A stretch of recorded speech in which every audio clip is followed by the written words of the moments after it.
স্ত্রীদের হক সম্পর্কে পবিত্র কোরআনে বলে। সূরাতুল বাকারার ভিতরে আল্লাহ তাআলা বলেন, ওয়ালাহুন্না মিসলুল্লাযী আলাইহিন্না বিল মারুফ, আর নারীদেরও হক রয়েছে তাদের উপর যেমনিভাবে তাদের রয়েছে। অর্থাৎ স্বামীদের যেমন স্ত্রীদের প্রতি হক রয়েছে, তেমনিভাবে স্বামীদের উপর স্বামীদের প্রতি হক রয়েছে, এটা আল্লাহ তাআলা বলেন।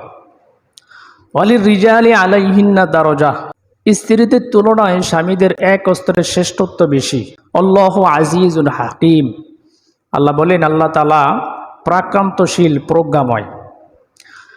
উক্ত আয়াত থেকে এই বিষয়টি সুস্পষ্ট যে স্বামী কর্তৃক স্ত্রীদের প্রতি হক রয়েছে, এটা আল্লাহ তাআলাই বলেন। স্বামী কর্তৃক স্ত্রীদের প্রতি কি হক রয়েছে আমরা একটু হাদিস থেকে দেখি। সুনানে আবু দাউদ শরীফের 2142 নং হাদিসের বর্ণনা এসেছেন। নবী করিম সাল্লাল্লাহু আলাইহি সাল্লাম বলেন, মা হাক্কু জাওজাতি আহাদিনা আলাইহি, একজন স্ত্রীর প্রতি স্বামীর হক হচ্ছে আন তুতইমাহা ইযা তুইমতা ওয়া তাকসুহা, স্বামী যা খাবে স্ত্রীকেও তা খাওয়াবে। অর্থাৎ স্বামী যে জিনিস নিজের জন্য পছন্দ করবে তার সহধর্মিণী স্ত্রীর জন্য ঠিক একই জিনিস পছন্দ করবে। এটা হলো স্বামীর কর্তৃক স্ত্রীর প্রতি হক। নবী করিম সাল্লাল্লাহু আলাইহি সাল্লাম বলেন, ওয়াতাকসুহা ইযা ইকতাসাইতা আও ইকতাসাবতা, স্বামী যা পরিধান করবে স্ত্রীকে ঠিক একই জিনিস পরিধান করাবে। নিজের জন্য যদি ভালো পোশাক, দামি পোশাক পছন্দ করে, নিজের স্ত্রীর জন্য ঠিক একই পোশাক পছন্দ করা, দামি পোশাক তাকে পরিধান করানো, এটা হলো স্বামী কর্তৃক স্ত্রীর প্রতি হক।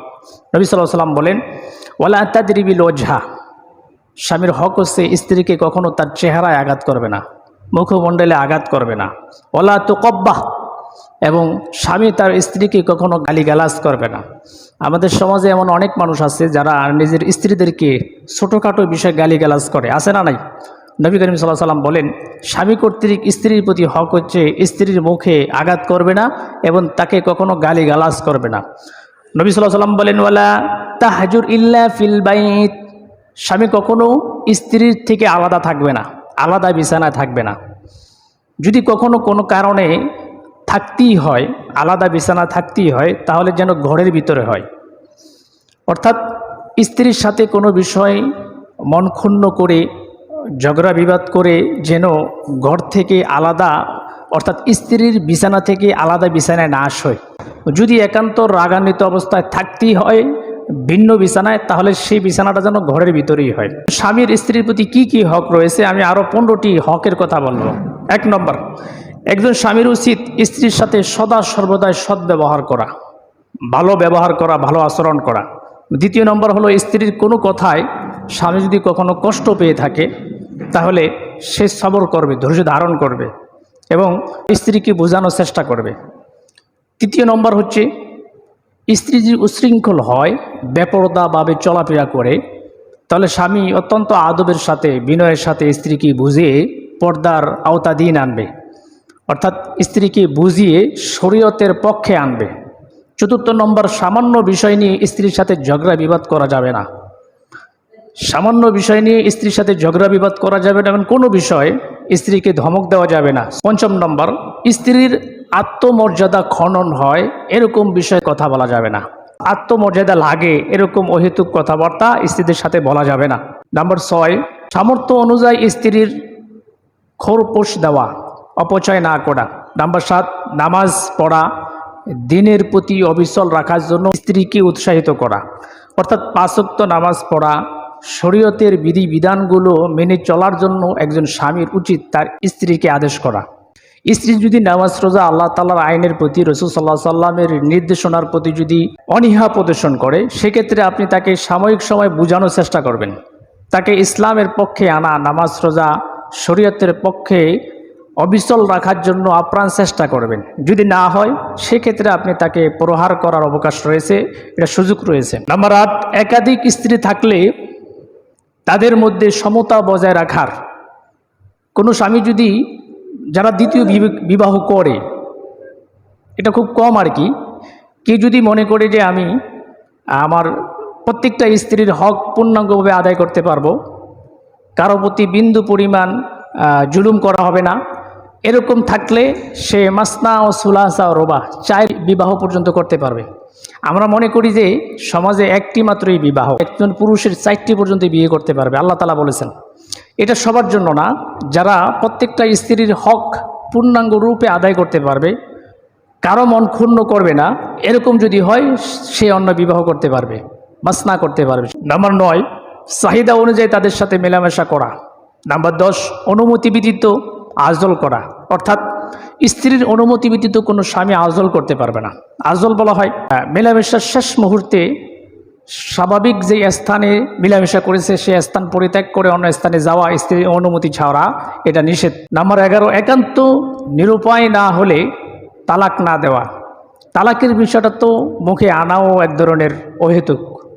যদি এরকম হয় যে স্ত্রীর সাথে ঘর সংসার করা যাবেই না, সেই ক্ষেত্রে স্ত্রীকে তালাক দেওয়ার সুযোগ রয়েছে, সেটা শরীয়ত গৃহীত পন্থায় হতে হবে। শরীয়ত পরিপন্থী অবস্থায় তালাক দেওয়া যাবে না। যেরকম একটা উদাহরণ দিই, স্বাভাবিক সব রকম প্রয়োজন যদি দেখা যায় স্ত্রীর সাথে ঘর সংসার করা সম্ভব না, সেক্ষেত্রে ইসলামে স্ত্রীর সাথে সম্পর্ক ছিন্ন করার সুযোগ আপনাকে দিয়েছে। আবার এটাও বলেছে একসাথে যেন 3 তালাক না দেয়। কোনো স্বামীর জন্য এটা উচিত নয় একসাথে তার স্ত্রীকে 3 তালাক দেওয়া। 3 তালাক দেওয়া হারাম করেছেন, কিন্তু 3 তালাক দিলে সম্পর্ক ছিন্ন হয়ে যাবে, বিচ্ছিন্ন হয়ে যাবে। মদ খাওয়া যেরকম ইসলামে হারাম, মদ খেলে যেমন পাপ হয়, ঠিক স্ত্রীকে 3 তালাক দেওয়া এটাও হারাম করেছেন আল্লাহ তাআলা, কিন্তু 3 তালাক দিলেও হয়ে যাবে। তো শরীয়তের হচ্ছে, আপনি যদি আপনার স্ত্রীকে তালাক দিতে চান, তাহলে এক ইদ্যতের ভিতরে আপনি তাকে 1 তালাক দিবেন। 1 তালাক দেওয়ার পরে যদি সে দেখেন যে ঠিক না হয়, সেই ধর্মবিদ্বেষী কাজ বা আপনার হক আদায়ের প্রতি, আপনার সন্তানাদের হক আদায়ের প্রতি অনীহা, সেই ক্ষেত্রে আপনি তাকে 1 তালাক প্রথমে দিবেন। প্রথমে দেওয়ার পরে তাকে সতর্ক করবেন অনেক দিন পর্যন্ত, যদি না হয় আবার আরেক তালাক দিবেন ইদ্যত শেষ হওয়ার পরে। এটা হলো নিয়ম, সিস্টেম। নাম্বার 12, থাকা খাওয়ার ব্যবস্থা করে দেওয়া।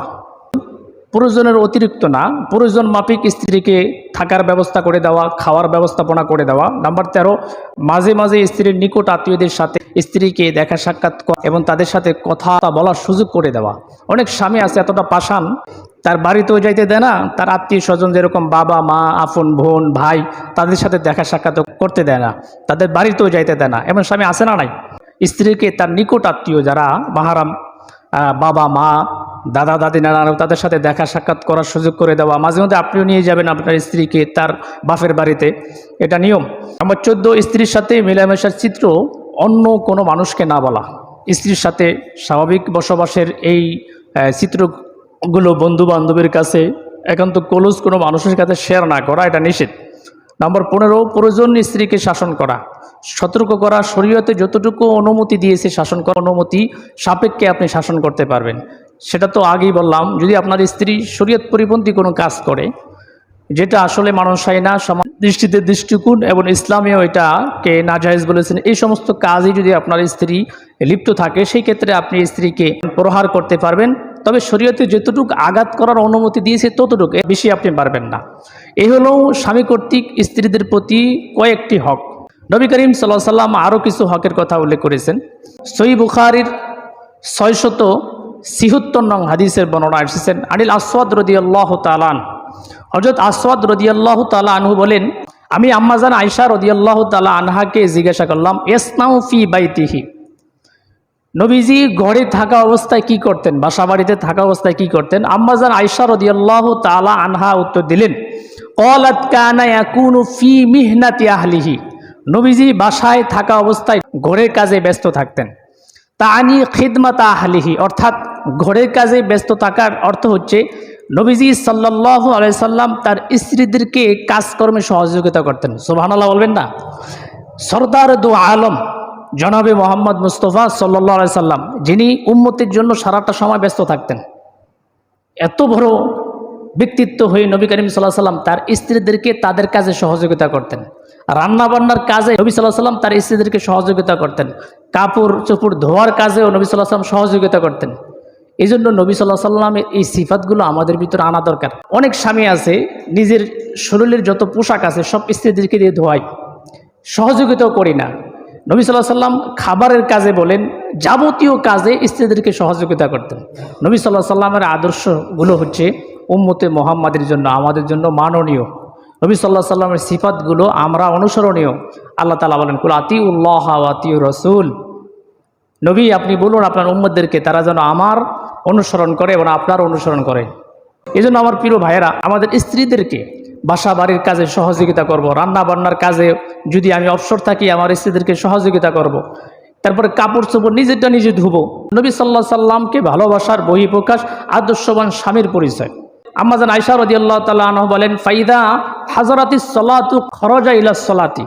নবী সাল্লাল্লাহু আলাইহি সাল্লাম বাসায় যতক্ষণ পর্যন্ত থাকতেন ততক্ষণ পর্যন্ত স্ত্রীদেরকে ঘরের কাজে সহযোগিতা করতেন, এবং যখন আজান দিতেন, নামাজের সময় হয়ে যেতেন, তিনি নামাজে চলে যেতেন। একটা হাদিস আছে সুনানে আবু দাউদ শরীফের 2578 নং হাদিসের বর্ণনা আসছেন। আম্মা জান আয়েশা রাদিয়াল্লাহু তাআলা আনহা বলেন, আমি একদা আমার প্রিয় স্বামী হুজুর সাল্লাল্লাহু আলাইহি ওয়াসাল্লাম সফরে ছিলাম। সফরে থাকা অবস্থায় আমি আমার স্বামীর সাথে দৌড় প্রতিযোগিতা করলাম। দৌড় প্রতিযোগিতা করে আমি স্বামীকে পিছনে ফেলে দিলাম, অর্থাৎ পিছন করে ফেললাম। আমি যখন মোটা হয়ে গেছি তখন আমার প্রিয় হাবিব আমাকে পিছনে ফেলছে এবং আমাকে বলে, এটা হলো সেই প্রতিযোগিতার বদলা যখন তুমি আমাকে পিছনে ফেলছো। এই হাদিস থেকে এই বিষয়টি সুস্পষ্ট। স্ত্রীদের সাথে মাঝে মধ্যে খেলাধুলা করা, স্ত্রীদের সাথে মাঝে মধ্যে আনন্দ ফুর্তি করা একজন আদর্শবান স্বামীর চরিত্র। আমরা এরকম হয়ে গেছি, আমরা পুরুষরা এরকম স্বভাব, মনে করি স্ত্রী হচ্ছে কাজের বুয়া, স্ত্রী হচ্ছে কাজের বেডি, সে আমার ঘরের সমগ্র কাজ করবে আর আমি পূর্তিতে থাকি। সমগ্র কাজকর্ম করি, কি এমন ব্যস্ত মানুষ হয়ে গেছি যে স্ত্রীদেরকে সময় দিতে পারে না। নবী করিম সাল্লাল্লাহু আলাইহি সাল্লাম প্রিয় হাবিব দুই জাহানের সরদার হয়ে স্ত্রীদেরকে এই পরিমাণ সময় দিতেন, তাদের সাথে খেলাধুলা করতেন, রাতের বেলা দৌড় প্রতিযোগিতা দিতেন। আপনি আপনার স্ত্রীদেরকে পর্দার ভিতরে রেখে খাস পর্দা করে মাঝে মধ্যে ঘুরতে নিয়ে যাবেন। বাসার উপরে ছাদ থাকলে মাঝে মধ্যে তাদের সাথে খেলাধুলা করবেন। এটা হলো নবী সাল্লাল্লাহু আলাইহি সাল্লামের আদর্শ। আল্লাহর কসম, নবী সাল্লাল্লাহু আলাইহি সাল্লামের আদর্শ অনুযায়ী যদি কোনো স্বামী তার স্ত্রীদেরকে শাসন করে এবং এরকম ব্যবহার করে, ইসলামের যেই নিয়মগুলো দিয়েছে, ইসলামে নারীদেরকে অনেক অধিকার দিয়েছে। এক শ্রেণীর নারীবাদী আছে, তারা বলে ইসলামে নারীদের স্বাধীনতাই দেয় নাই। এই যে এগুলো কি, এগুলো ইসলাম, এটার নামই তো ইসলাম। কোনো স্বামী যদি আদর্শবান স্বামী, যে আল্লাহকে ভয় করে এবং রসুলের আদর্শ অনুযায়ী চলতে চায়, সে যদি এরকমভাবে স্ত্রীর সাথে ব্যবহার করে, কোনো স্ত্রী কখনো ভিন্ন পুরুষের সাথে কথা বলার মনোকামনা জাগবে না। কিছু কিছু সমাজের স্ত্রীরা আছে ভিন্ন পুরুষের সাথে কথা বলে স্বামীর অনুপস্থিতিতে। এটা কেন বলে? আপনি স্ত্রীকে শাসন করতে পারেন না, স্ত্রীর সাথে ওরকম ব্যবহার করতে পারেন না। আপনি স্ত্রীর সাথে ভালো ব্যবহার করুন, নবী সাল্লাল্লাহু আলাইহি সাল্লামের পদ্ধতি অনুযায়ী ব্যবহার করুন।